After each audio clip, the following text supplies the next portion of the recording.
options and questions, and you will have a chance to check your work. All the recordings will be played once only. The test is in 4 sections.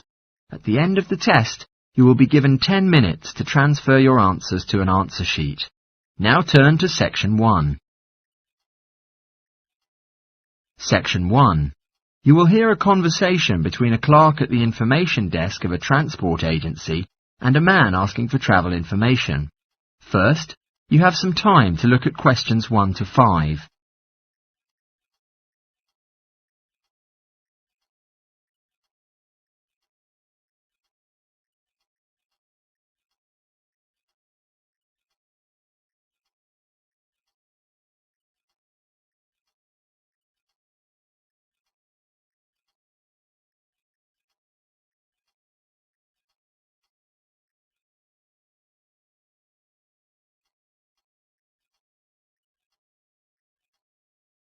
You will see that there is an example which has been done for you. On this occasion only, the conversation relating to this will be played first. Morning. Thanks for calling Metro Link. Is there anything I can do for you? Good morning. I would like to go to Harbour City tomorrow before 11 a.m. From Bayswater. Well, for Bayswater? Oh, no, from Bayswater, where I am currently living. But Harbour City is my destination. Sorry, that means Bayswater to Harbour City. Which mode of transport do you prefer? By bus or train? The destination is Harbour City, so Harbour City has been written in the space. Now we shall begin. You should answer the questions as you listen, because you will not hear the recording a second time.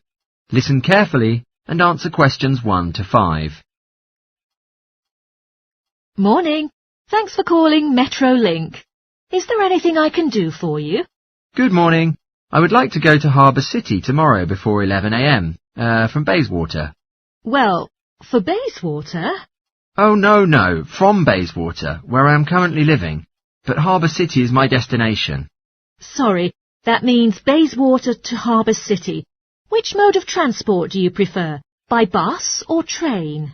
In fact, I have no preference, only if it brought me to Harbour faster. Well, if you take an express train, you'll be right in Harbour within an hour from departure. Let's see. Yes, I recommend you to get on the 9:30 a.m. express. Sounds perfect. So, at which station should I get on the train? Helensdale is the nearest station to you. Henlonsvale? Did you say that? No, Helensdale. That's Helendale. Then how can I get there fastest? Let me see. Please wait a minute. I need to have a look. It says you probably have 2 options for the routes. The first one is the 7:06 bus from Bayswater Shopping Centre to Central Street. There will be another bus that can take you to the train station.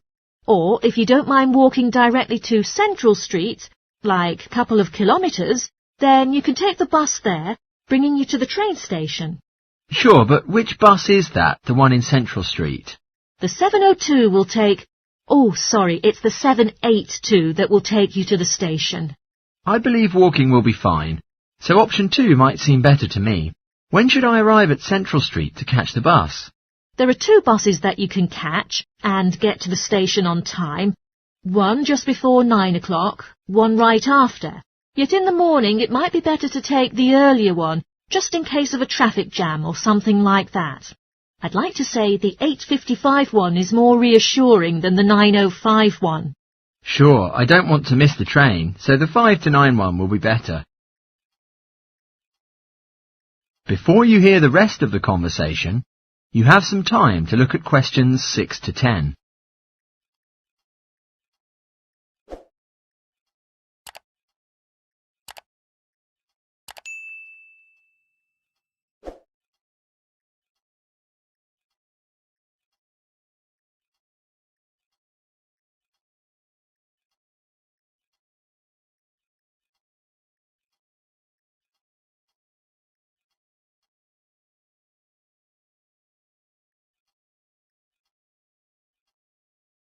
Now listen and answer questions 6 to 10. One more thing. How much would the fares cost? Well, the bus is $1.80 in cash, and the train is $10 each way. But do you have a travel link card? No, but I may get one before tomorrow. All right. If you have the card, you can pay considerably less. The bus will cost you $1.50, and the train to Harbour... Sorry, wait, it will still cost you $10 because it is during rush hour in the morning, I'm afraid. Yet, if you could return at an off-peak time... What do you mean by that? All right, if you could begin your returning journey before 5 in the afternoon, or later than 7:45, 7:45 in the evening. In fact, my plan is that I won't start to go back home until 8 o'clock anyway. Then you can save a lot of cash using your travel link card. You did mention that you were planning to buy one, didn't you? Yes, today. Maybe later. I'll pick one up. It means with cash it would cost you $10, but if with your card you will only pay $7.15 for returning. Thank you. Is there anything else I can help you with? Yes. In fact, I would like to know if the Travel Link card supports ferry services. If the ferry services is Harbour City ferries that connect the northern and southern banks, then yes. They are commuter ferries. A one-way trip costs $4.50, but with the Travel Link card you will enjoy a 20% discount, and the cost will be $3.55. So, $3.55 for it. What about the tour boats? You mean those ferries going upriver on sightseeing tours for tourists? No, they do not belong to the Travel Link company, and they only take cash and credit cards. Oh, I see. So, I may believe that you might not know how much they cost for one tour? Actually, I do know. I took a friend to the trip upriver just last week. We decided to go on an afternoon tour, and it cost us $35 each. There is also a whole day option, costing $65. Thank you. You really helped me a lot. With pleasure. Do enjoy your trip. That is the end of section 1. You now have half a minute to check your answers.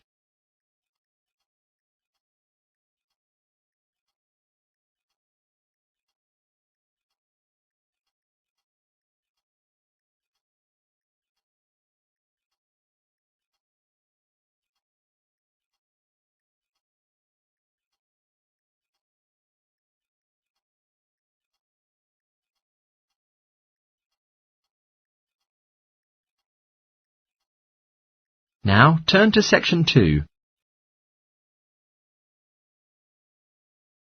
Section 2.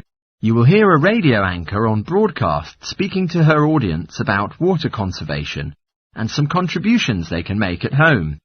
First, you have some time to look at questions 11 to 16.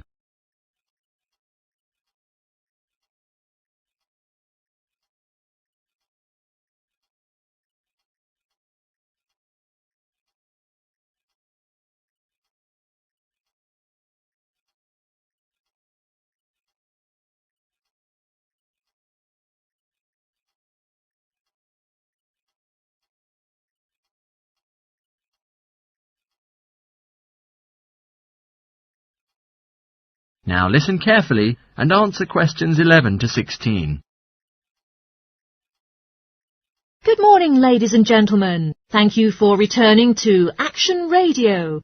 We are here talking about current affairs and global issues. I am Jill, and today our focus will be on discussing the very concerning issue of the significance of water conservation and how you can make your own contribution at home. The most universal wasted energy of all the domestic kinds is heat. Yet since my house has well-insulated walls, I'm lucky enough not to need to do anything about this problem. Yet, I still found out that a large amount of water was wasted owing to my way of life. I looked into a few approaches online, trying to reduce my water usage as much as possible, and have been pleasantly surprised to figure out that there are experts in that field who can make some instant changes to my home. But the only dark side is this work is so costly that there are no means for me to get financial help. Now, if any of you listeners are interested in reducing your energy usage, Here are a couple of easy and positive changes you can make immediately. A lot of the magazines will recommend that you change your bulbs for those with energy-saving capabilities. However, I have found that these make little difference to your electricity bill, and they also severely reduce the light levels in your home. Instead, simply switch off all plug sockets and appliances to make an immediate saving on your electricity consumption. If this doesn't make enough of a saving for you, you could later turn down the thermostat as well. Even though my energy provider gave me a discount on my bills for prompt payment, this doesn't make enough of a saving for my monthly bill, considering the amount of energy that I was using.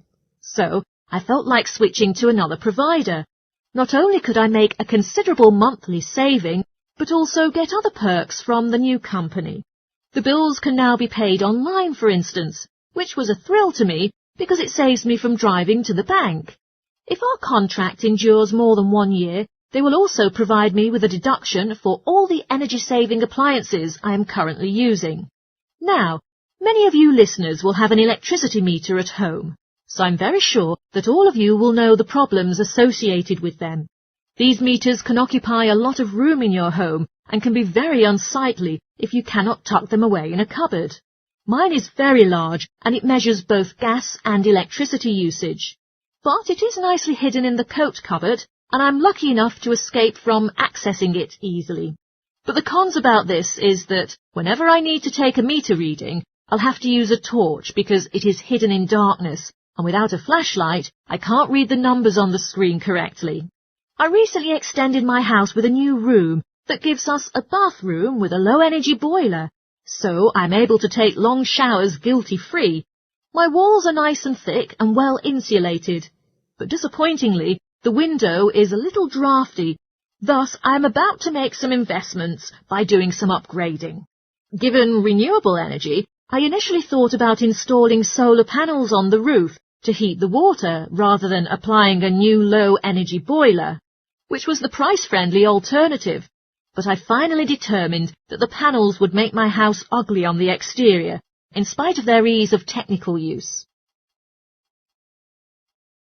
Before you hear the rest of the talk, you have some time to look at questions 17 to 20.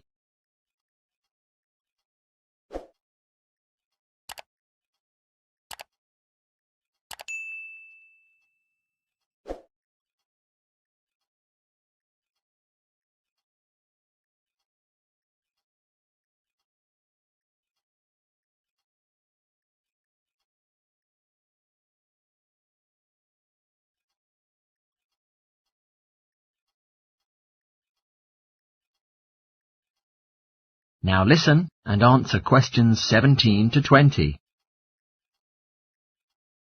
Now, if you are keen on taking long showers, as I am, switching from baths to showers doesn't change much on your total water usage.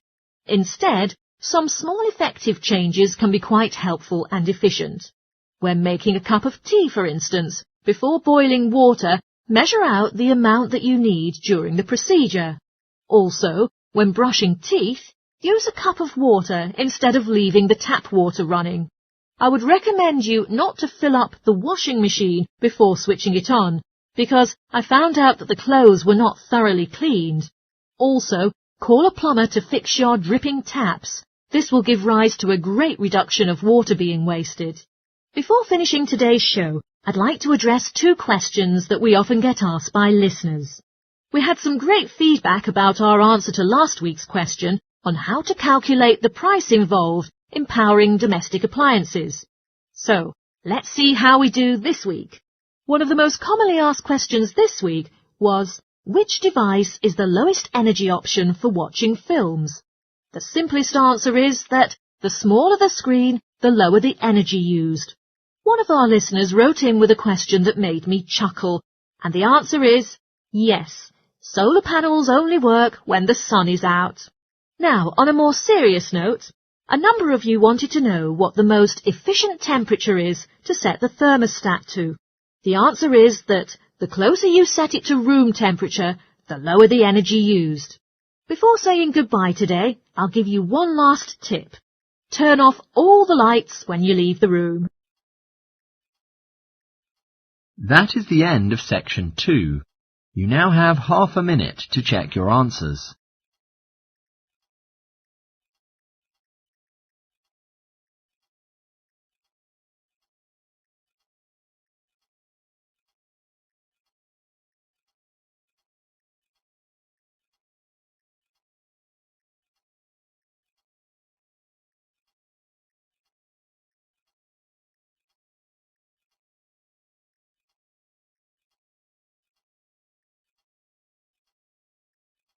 Now, turn to section 3. Section 3. You will hear two students called Tim and Jenny discussing their geography assessment they are going to take next week. First, you have some time to look at questions 21 to 25.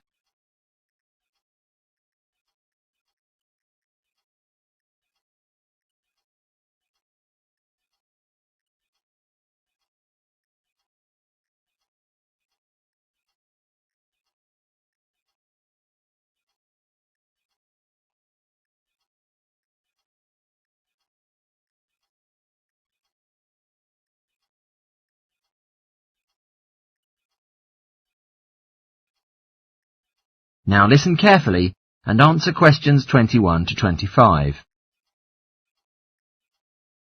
Morning, Jenny. Hi, Tim. How's everything going on? Not bad, but I'm really nervous about our geography assessment next week. Have you done any work on it yet? I've just gone over some of the slides where there are a few difficult terms, but I think it would be helpful if I could discuss it together with someone else. Would you like to talk about it with me? That sounds great. Have you got any information about the requirements for the assessment? For our test last semester, all of us tried our best to collect raw data to meet the requirements, so as to achieve a pass. But according to what the tutor has said, this term there won't be any need for us to do so. I read through the notes, and they said that we are all going to be given a set of instructions that we can choose to follow if we wish, but it's not mandatory, and we can complete the exam as we wish. I don't think that it would be hard for us to pass the assessment. As long as we don't copy the answers from anyone else's exam paper, I think we'll be sure to pass.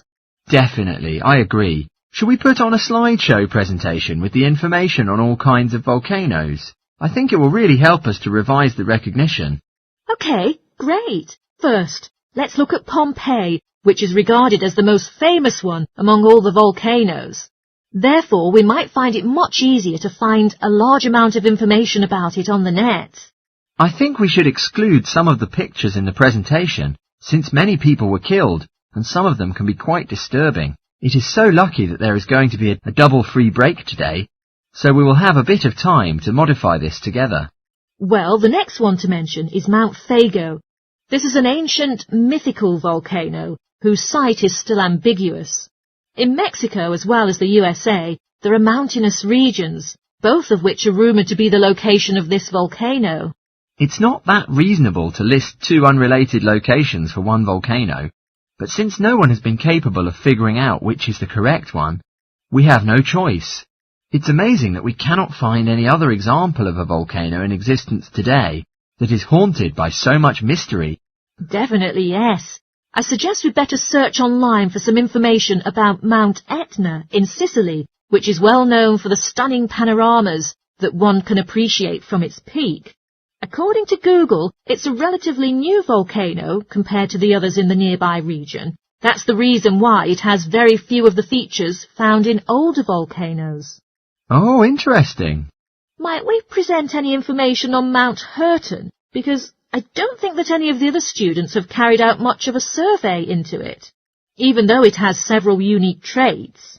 Well, then I think we can just ignore it, since it's a man-made volcano and not that closely linked to our syllabus, and probably won't be tested in the exam questions.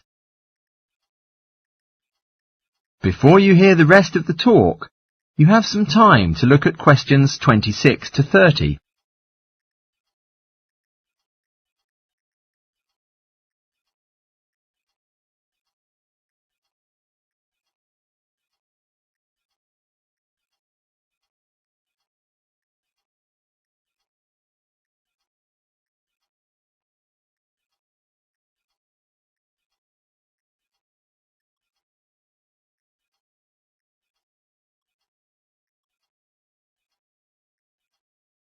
Now listen and answer questions 26 to 30. Have you got feedback from your tutor on your presentation last week? Yes, but I don't think he was satisfied with the work. He was impressed by the amount of research that I'd carried out before I started, but he criticised me that I was just mostly writing a summary of the facts instead of giving my own opinion. Oh, that's a pity. It was depressing that my work is not appreciated, but in the end I learned a lot from my tutor's feedback. He suggested to me that next time I should present my work as a short documentary film, which he thinks will help me to strengthen my arguments. What topic was your presentation based on? I opted to discuss about the lack of knowledge that most people have about volcanoes and the awareness that they look at them in such a negative way. During documentaries and lectures, the scientific experts often neglect to mention the positive features that volcanoes possess. That sounds really interesting. Well done. I think everyone had a really good time, but I was really nervous about speaking in front of the audience. Also, I felt very underprepared, since I didn't complete the presentation until the night before, and therefore there had been no time for rehearsal. I'm sure it was great. Is there any other information that you think we should include in our slideshow for revision?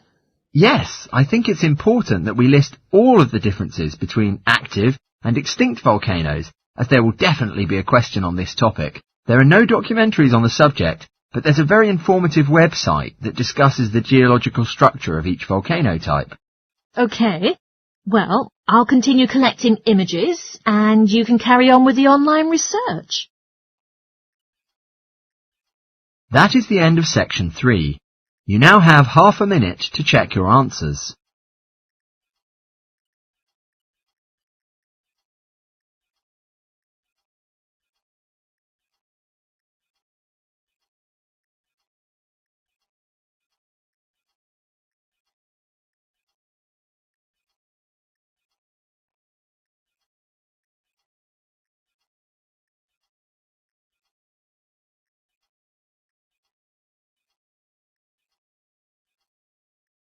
Now, turn to section 4.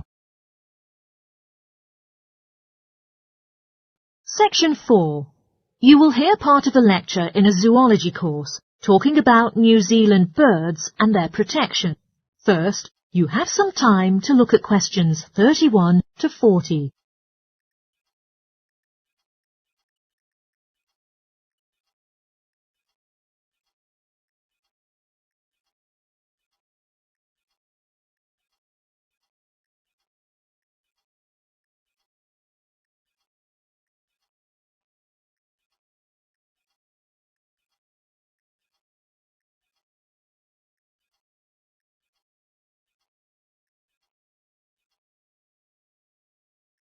Now listen carefully and answer questions 31 to 40. Ladies and gentlemen, good afternoon. In this session, we're going to talk about birds indigenous to New Zealand, delving into the facts and analysing methods of protecting these species from extinction. It may be a surprise to you to know that there are thousands of bird species that are endemic to New Zealand. In other words, they are rarely found anywhere else throughout the world. Because quite a large number of these birds make a living on a diet of freshly caught fish, they often nest alongside the coastline or follow the neighbouring river, if necessary, to track freshwater fish. Once they have mated, the female will collect twigs and pieces of debris to build nests where she can hatch her eggs under safe circumstances, out of the reach of predators. When the first immigrants landed on New Zealand, roughly 7 centuries ago, rats were carried on the ships with them. The rats flourished in the warm climate and gradually became a threat to the native bird populations, particularly to the flightless species. In 1984, researchers discovered that just 3 pairs of flightless bird species remained in existence, and that even these faced severe pressure. Now, New Zealand is a global pioneer in facilitating the recovery of severely endangered species from the brink of extinction. Every year, researchers conduct certain surveys aimed at monitoring the fluctuation in the levels of bird numbers and species living in New Zealand. Owing to migration patterns of a few bird species, it is far from easy to accurately estimate the bird numbers, since many may have flown to other regions in search of mates and warmer climates, and thus may not be included in the investigation. Probably there is a sensitive link between bird numbers and environmental influences, especially those closely linked to human activities. Routine activities such as farming or building houses can have a massive impact on the local populations. Forests that play a role of a habitat for thousands of birds can be entirely eradicated to produce fields for cropping or to provide wood for construction, which has a catastrophic impact. It is not only the activities of humans that threaten the living conditions of bird species, but the population of many predatory animal species has dramatically risen in New Zealand. One of these predators is the Mantani snake, which was introduced from Australia and has decimated the population of killdeer birds. These birds nest on the ground and often return to find their eggs have been devoured by the egg-eating snakes. One cannot dismiss, of course, the disadvantages that nature itself imposes on the survival of many bird species. Natural disasters such as storms can be devastating, tearing apart forests and leaving thousands of destroyed nests in their wake. Monsoons flood the rivers and often drown many of the flightless bird species that are unable to escape. Unfortunately, illegal hunting, which is the greatest threat to bird species in New Zealand, is nearly impossible to prohibit. Several bird species, which are going to be extinct, now appear on display at the National Zoo, and there is such a crucial need that urgent policies are adopted to protect them. The zoo recently employed an expert in bird protection, who strongly suggested that a guard should be employed to protect their birds from poachers. The expert also lays much stress on the fact that the birds can be haunted by quite a stressed situation where the public can approach them too closely, suggesting that the administration install a fence network to keep the public a safe distance away from the birds. In spite of this threat to birds in captivity, it is the freely roaming birds that are most at risk. Many efforts are being made to educate the public in terms of how they can contribute towards protecting birds that are living in the wild. Finally, research has indicated that one of the most feasible measures of keeping the public notified about the significance of protecting the bird population is through the media. I advise you all to read the related articles in specialist journals and also do some research on the internet.